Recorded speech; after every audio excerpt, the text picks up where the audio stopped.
Kendrick Lamar and Drake are two of the biggest rap artists in the world. Both of their individual successes tower over so many other artists combined, holding impressive catalogs of music in their own regard. But what would happen if the two of them decided to end each other's career? Reincarnated, I was stargazing. Life goes on, honey, to hug my babies. Well, to know about that, we need to go to the beginning. Aubrey Graham was born October 24th. Whoa, not that far. No, the year is 2012. And after the success and arguably Drake's greatest album, Take Care, Drake goes on his Club Paradise tour and decides to bring along a little-known rapper featured on his Buried Alive interlude track, Kendrick Lamar. This is my brother A$AP Rocky. This is my brother Kendrick Lamar. Now, in 2012, Kendrick is still a pretty unknown artist, only having released one mixtape and one album. So Drake bringing up this up-and-coming artist was a huge deal. But all that would change on October 22nd of that year, when Kendrick Lamar would release this. Good Kid, Mad City, a 12-tracked masterpiece telling a story of Kendrick Lamar's upbringing in Compton and the different struggles he had to go through around that time. Let's fast forward to 2013, where Kendrick is no longer an underground artist, being awarded MTV's 2013 Hottest MC and Best Male Hip Hop Artist, with Good Kid, Mad City being considered the greatest album of all time. Drake and Kendrick's relationship was still pretty strong, with both artists celebrating each other's wins. But in August 14, 2013, Kendrick would release a song with Big Sean titled Control. This song became so massive and became Kendrick's verse, pushing Kendrick's career further than ever into the starlight for attacking industry idols such as Big Sean, J. Cole, and of course, Drake. And even though in this song he has verses like, I got love for you all, but he also has bars like, I'm trying to murder you niggas, and trying to make sure your core fans never heard of you niggas, saying that Kendrick was coming for the crown and there was nothing that was gonna get in his way. Nobody seemed to have an issue about the song either. They knew this is what the rap game needed right now, except one person, Drake. Nobody yelled out Kendrick. Kendrick Lamar! Are you listening to it now? It was one of those things, it's like, I almost wish when it comes to competition, I'm more worried about little respect, I'm more worried about words. If it's really fuck everybody, then it needs to be fuck everybody. Let's take a break from this and fast forward to October 6, 2023. Now at this point, both artists are extremely successful. While both artists would have their instances of beef, both artists were more focused on their individual successes, with Kendrick having a grand total of 5 studio albums, covering topics such as the struggle of duality and awakening, wickedness or weakness, and being a damaged person. We also had Drake, with 10 studio albums under his belt, focused more on trying different styles of music, rather than trying to send a single message to the world. So how did all this beef start? For that, we need to focus on Drake's most recent album, For All the Dogs, collaborating with people such as Yeat, Bad Bunny, and of course, J. Cole, on track 6, First Person Shooter, where we would get our first reference back to Kendrick with lines. Love when they argue the hardest MC. Is it K-Dot, is it Aubrey or me? We the big three like we started a league. J. Cole saying how in the rap game you have 3 best of the best, and in his case, it's J. Cole, Drake, and Kendrick. J. Cole saying that him and Kendrick were the best was nothing out of the ordinary. So what happened? For that, let's fast forward to March 22nd, 2024, where Metro Boomin and Future would drop their highly anticipated album, We Don't Trust You, a 17-track collaborative album, with Metro Boomin providing the beats and so many rappers providing their voice, such as The Weeknd, Playboi Carti, and the one that stood out from the rest, Kendrick Lamar. Kendrick had a lot to say in this song, throwing shots at both J. Cole and Drake with bars like, sneak this in first person shooter, and motherfuck the big 3, it's just big me, and for all your dogs getting buried, that's a K with all these 9s, he gon' see Pet Cemetery. Referencing back to First Person Shooter, where J. Cole would call them the big 3, but Kendrick shoots back explaining there's only one above the rap game, and it's him. As well, Kendrick throws disses to Drake's album and persona. Now, this sparked a fire in the rap community, with people asking, why is everyone all of a sudden having a vendetta against Drake? Let's move away from this and fast forward to 2 weeks from that point, to April 5th. With the release of J. Cole's mixtape, Might Delete Later. This mixtape seems normal until you reach track 12, 7-Minute Drill, where J. Cole would respond to Kendrick's diss saying, You still doing shows, but fell off like the Simpsons. Your first was classic, your last was tragic. Your second shit put niggas to sleep, but they gassed it. Your third shit was massive, and that was your prime. J. Cole claiming that Kendrick's discography is all over the place, saying that this record was gassed up, and this record was not at the level it should be. Now, a lot of people were not a huge fan of this record, but we would soon find out why. I'm so proud of that project, except for one part. Bro, I know I don't really feel no way, but the world want to see blood. I spiritually feel bad on me. Like, Dreamville, y'all love Kendrick Lamar, correct? As do I. J. Cole would soon delete the record off the face of the earth and explains how he has nothing but love for his brothers and drops out of the fight. Now, let's put our focus back to Drake. What did Drake do? For that, we need to fast forward to April 13th, where Twitter would go crazy over this leaked song by Drake titled Push-Ups. Drake is responding. Round 2. You better go in on this track. That's all I know. You're gonna need every second of that. The main theme of this record being high jokes, as Drake starts saying to Kendrick, and as Drake put the album cover to this record as Kendrick's shoe size. He's also making fun of Kendrick for following his label's orders to release music, with Kendrick having to give them 50% of all the earnings. Need a verse, you better make it witty. Yummy need a verse for the Swifties. Top say drop, you better drop and give them 50. People fell in love with this record, claiming that whatever Kendrick was cooking up had to be levels above the energy Drake put into this one. And while most would have thought that Drake would have just waited, after a lack of response from Kendrick, Drake would release a secret track titled Tailor Made Freestyle only 6 days later on April 19th. Up to this point, the records have been aimed to multiple people, but Tailor Made Freestyle was aimed directly at Kendrick, with the name of the record being a direct diss again on how he's in the mercy of his label and forced to make music for people like Taylor Swift. With Drake having an AI replica of both Drake's biggest role models and biggest legends from the West Coast, Tupac and Snoop Dogg, trying to get into his head by having Tupac and Snoop send motivational messages to Kendrick. Kendrick, we need ya, the West Coast savior. This Canadian light-skinned doc, we need to know the baby West Coast victory, man. Call him a for me. Saying as Tupac, he would have handled it way better than Kendrick is up to this point. These records would hold their ground for a decent amount of time, for a lot of people favoring Drake for the disses he threw. Now, let's go just 2 days later to April 21st, when everything would change. Yo, Dot, I got you.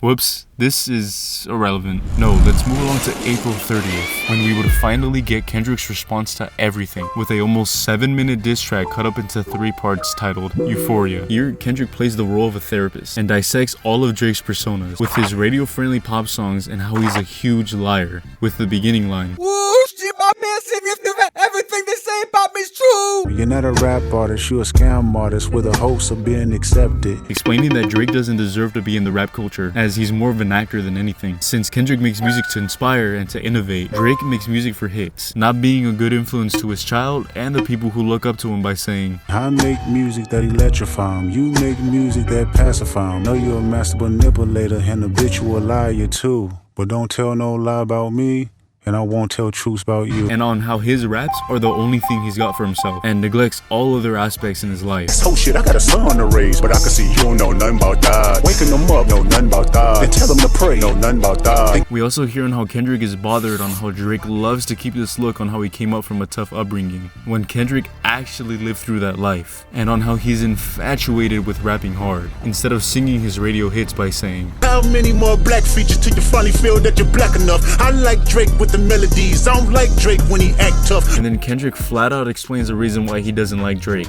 I hate the way that you walk, the way that you talk, I hate the way that you dress, I hate the way that you sneak diss. Now, both artists have dropped their disses with them having their own jaw-dropping bars, and gave fans an opportunity to dissect both records bar for bar to see who lyrically came up on top. That was until 3 days later on May 3rd, Kendrick would drop 616 in LA.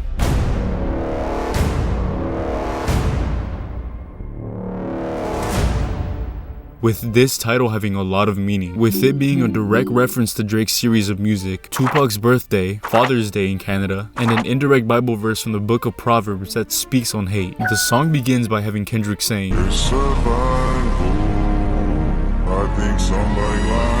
a direct reference to Drake's song Survival, where he talks on having a near-death experience from being in the streets, with Kendrick mocking the name of the song for this fake persona that Drake has been building. Throughout the song, Kendrick speaks on having a beautiful life with money, morals, and culture, while Drake is always fishing for that check to come in, and always wanting more and more money. by saying, Trifecta, money, morals, and culture. That's my leisure. Who can reach us? Only God can teleport this type of freedom. Angels watching me all the time. Put my children to sleep with a prayer, then close my eyes. Definition of peace. And more importantly, Kendrick points out that he has insights in OVO and what really goes on in there by saying, have you ever thought that OVO is working for me? You must be a terrible person. Everyone inside your team is whispering that you deserve it. If you were street smart, then you would have caught that your entourage is only to hustle you. 100 that you got on salary, and 20 of them want you as a casualty. Emphasizing that Drake has moles in OVO that would rather see him dead than to see him succeed, and are feeding Kendrick all this information. 616 in LA was released at 9 AM Pacific Standard Time that day, but in the following hours Drake was ready to end it by releasing Family Matters around 8 PM Pacific Standard Time, alongside a 7-minute music video where Drake is seen crushing the van on the cover of Kendrick's album, Good Kid Mad City. Family Matters is cut up into 3 sections and sees Drake getting more aggressive as the beat seems to switch. The record begins by having Drake do exactly what Kendrick said no one wanted to hear anymore. We don't wanna hear you say no more. Stop. I said it, I know that you mad. And is a direct sequel to his song Push Ups, as it begins where the song ended. What top 5 you smoking on, Kendrick? Yeah, I was really trying to keep it PG. Family Matters is really focused on Kendrick's romantic life, claiming on how Kendrick is a wannabe saint for all his people, but is yet married to Whitney, a mixed woman, by saying, You the black messiah, wifing up a mixed queen, and hit vanilla cream to help out with your self-esteem. Yet I wanna know what Whitney need. All that puppy love was over in y'all late teens. Who as well gets attacked in the song, claiming that she has been abused by Kendrick and has been sleeping with Dave Free, Kendrick's longtime friend and co-founder of PG Lang, by writing, When you put your hands on your girl, is it self-defense cause she bigger than you? I heard that one of them little kids might be Dave Free. Now, Drake thought that this would be the end of Kendrick as fans began to praise the song as it came out with bar after bar, and it was the end. For about 30 minutes, where around 9 PM Pacific Standard Time, Kendrick without warning dropped Meet the Grams, a 6.5-minute song, with it being written in the form of a letter, with each verse being addressed to a different member of Drake's family, warning them and telling them how horrible of a person Drake really is. But first, let's focus on this album cover, which is a zoomed out full screen image of what was shown in 616 in LA's Maybach glove, showing us his belongings such as receipts and medical prescriptions. The song is cut up into 5 sections speaking to 5 different people. First, Drake's son Adonis, who Drake got exposed of having back with his beef with Pusha T. In it, Kendrick is apologizing to Adonis for having such a horrible man as a father, and how he doesn't have to follow into his footsteps by saying, Dear Adonis, I'm sorry that man is your father, let me be honest. I'm sorry that you gotta grow up and then stand behind him. Let me be your mentor, since your daddy don't teach you shit. Next is to Drake's parents, both Sandra and Dennis, who Drake speaks on frequently in their song Sandra Rose, and Dennis being on the cover of Drake's 2017 album More Life, where Kendrick has them both sat to have a conversation on how they're to blame for Drake being the way that he is, in lines, You raised a horrible person, the nerve of you, Dennis. Sandra, sit down, what I'm about to say is heavy, now listen. Your son's a sick man with sick thoughts, niggas like him should die. and telling them both what's really going on inside of OVO. Got offenders on OVO that he keep on a monthly allowance. And We gotta raise our daughters knowing there's predators like him lurking. after, we have Kendrick speaking to Drake's hidden 11-year-old daughter, apologizing to her for Drake being an absentee father, and only focuses on his music and women by saying, Dear baby girl, I'm sorry that your father not active inside your world. He don't commit to much but his music, yeah, that's for sure. Yes, he's a hit maker, songwriter, superstar, right? And a fucking dead beat that should never say more life. Finally, Kendrick addresses Drake directly, but not dissing him, but more putting him in the position of help, saying that he can do better and shining light on some issues with lines like, You got gambling problems, drinking problems, pill popping and spending problems, bad with money, whorehouse, soliciting women problems, therapy's a lovely start. and then flat out tells Drake everything he's been lying about, showing that this beef has nothing to do with Drake the rapper, but more of Drake the person. With bars, Take that mask off, I wanna see what's under them achievements. You lied about your son, you lied about your daughter, huh? You lied about them other kids that's out there hoping that you come. A rap battle, this a long own life battle with yourself. With Kendrick now having 4 diss tracks and Drake having 3, you were able to make a fair comparison between both artists, with Drake hitting more of the punchy one-liners and Kendrick going for the more lyrical embodiment, until the following day, when Kendrick would surprise drop Not Like Us, a West Coast inspired song, with the cover having 12 sex offender pins over Drake's mansion. The song would take a slight turn from the previous songs released by Kendrick. Here the record takes a more upbeat approach, with the shots being less understandable to the public eye, having it being more focused on being a love letter to Compton, hence the name Not Like Us, and continues with a series of accusations and metaphors that paint Drake as weak, untrustworthy, and a pedophile, by having lines like,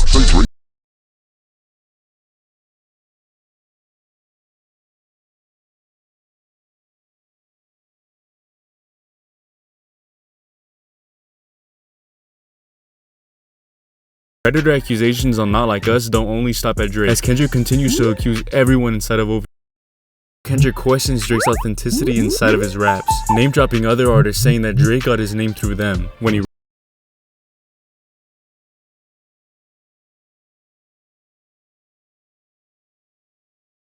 became the certified stamp for a lot of people, as it was able to keep a catchy flow while still being able to hold itself strong as a diss track. So what did Drake do after being attacked so violently? For that, let's jump to the very next day on May 5th, when Drake would drop The Heart Part 6, a clear reference to Kendrick's The Heart series that would tease his albums to come, with the song cover being a comment left by Dave Free, who Drake again has rapped on before, and raps again here by saying, And why isn't Whitney denying all of the allegations? Why is she following Dave Free and not Mr. Morale? You haven't seen the kids in 6 months, the distance is wild.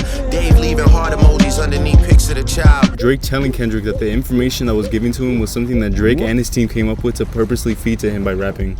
We plotted for a week and then we fed you the information. A daughter that's 11 years old, I bet he takes it. We thought about giving a fake name or a destination, but you so thirsty, you not concerned with investigation. Saying that the daughter that Kendrick wrote to in Meet the Grams was something that was made up and given to Kendrick to see if he runs with it, as well goes over the album cover from Meet the Grams saying, Even the picture you use, the jokes and the medication, the Maybach glove and the drug he uses for less inflation. Master manipulator, you bid on a speculation. We hear Drake clear up his name through the lyrics by going through each point that Kendrick wrote about, mainly about him being with underage girls, and goes on his rap saying this. Just for clarity, I feel disgusted. I'm too respected. If I was fucking young girls, I promise I'd have been arrested. I'm way too famous for the shit you just suggested, but that's not the lesson. Clearly there's a deeper message. And only fucking with Whitney's, not Millie Bobby Brown's. I'd never look twice at no teenager. People found this one of the weaker disses, as it seems more of a plead case than an actual diss to Kendrick, with some subpar lines on him raising the white flag, saying that he doesn't want to diss Drake anymore. I'm not gonna lie, this was some good exercise. Like, it's good to get out, get the pen working. You would be a worthy competitor if I was really a predator and you weren't fucking lying to every blogger and editor. But now we're at the point where every diss track is out. That's 9 tracks spanning from March 22nd to May 5th, 2024. But how did Kendrick decide to respond to Drake's most recent diss? For that, let's move along to June 19th.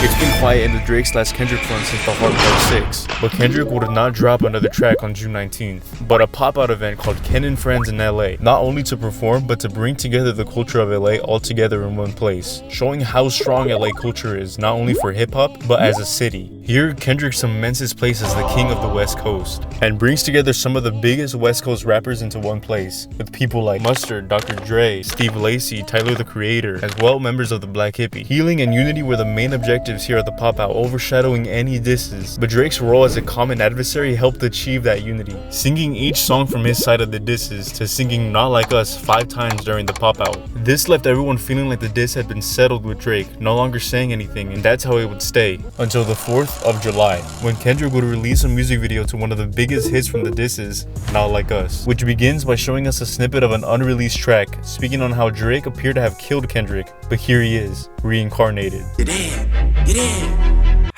Reincarnated, I was stargazing. Life goes on, I need all my babies. We also see Compton City Hall, which we know Kendrick is from. The music video is filled with homages to the city and is a love letter to its people and culture, showing that it would never die. Having LA legends show up in the music video like Tommy the Clown, DeMar DeRozan, Mustard, and so many others. The music video also doesn't fail to send jabs at Drake, as it's filled with hidden meaning and messages towards him. For example, we have Kendrick and Drake's look from his mixtape Dark Lane demo tapes, full speed towards him before being pulled away from his aura. Kendrick dancing over a game of hopscotch, this hand movement, which is a callback to Drake that does this on a live with a young girl. Kendrick hitting a piñata of the OVO owl, and him locking up the owl at the end. We also get Dave Free in this music video with Kendrick, which has been a main issue throughout the disses but has been cleared up now. Then cut to seeing Kendrick's family with Whitney and his 2 children, clearing the claim that Drake was throwing onto her, as she's seen here dancing with him and their children, and then showing the city dancing and singing along to the song, showing that the city is united as one. But this is where the story ends. Kendrick got to show a side of Drake that needed to be seen and sheds more light on this culture. And Drake got to exercise and get that pen work in. Each person got to show more of themselves through these raps and let fans decide who won this beef. But who knows, this could only just be the beginning. So shut your whole ass up and make some drums. Metro, chacu always hot. Metro, chacu. Metro, chacu always hot. Metro, shut your whole ass up and make some drums.